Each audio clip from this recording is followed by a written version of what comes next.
അവനുണ്ടാക്കിയ പൂട്ടിൻ്റെ ബാക്കിയാണ്. ഇത് വേണമെങ്കിൽ അവൾക്ക് കൊടുക്കാം. അവരൊക്കെ പലഹാരക്കാരല്ലേ. എനിക്കാണെങ്കിൽ ചോറാണ് ഇഷ്ടം. പിന്നെ അതേപോലെ തന്നെ പഴമൊന്നുമില്ല, പഴമൊക്കെ തീർന്നു പോയി. ഈ പറമ്പിൽ പഴുത്ത മാങ്ങയല്ലേ. ഏറ്റവും നല്ല സംഭവം ഇതാണ്. ഇതിന് പിഴിഞ്ഞിൻ്റെ ചാറെടുത്തിട്ടേ അതവൾ പിഴിഞ്ഞെടുത്തോളും. ഇതവൾ ചപ്പിയും കടിച്ചൊക്കെ തിന്നട്ടെ, നീരൊഴിച്ചാൽ പുട്ടും തിന്നട്ടെ. അല്ലാണ്ട് പഴം മേടിച്ച് കാശ് കളയാനൊന്നും ഇവിടെ പറ്റുമൊന്നുമില്ല. മണവാട്ടിയാണെന്നും പറഞ്ഞ് ഞാനെന്ത് ചെയ്യാനാണ്? ഇത് മതി, ഇങ്ങനെയൊക്കെ തിന്നാൽ മതി. അമ്മേ അമ്മേ അമ്മ ഒറ്റയ്ക്കിരുന്നാണോ കഴിക്കുന്നത്? എന്നെ വിളിക്കാറുന്നില്ലേ?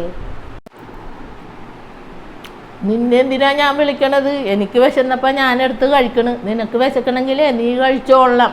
എനിക്ക് ചോറാണ് ഇഷ്ടം, അതുകൊണ്ട് ഞാൻ ചോറെടുത്ത്. നിനക്ക് അവിടെ കൂട്ട് വിളമ്പി വെച്ചിട്ടുണ്ട്, പോയി എടുത്തോ. ആദ്യമായിട്ട് വന്നത് കാരണം കൊണ്ടാണ് ഞാൻ വിളമ്പി വെച്ചത്. ഇനി തന്നെത്താനെ നീ എടുത്ത് കഴിച്ചോളണം. വെക്കുകയും ചെയ്യണം, വിളമ്പുകയും ചെയ്യണം, എനിക്ക് തരികയും ചെയ്യണം, നീ തിന്നുകയും ചെയ്യണം. ആ പുട്ടെടുത്ത് തിന്നോ, ഞാനീ ചോറ് തിന്നട്ടെ.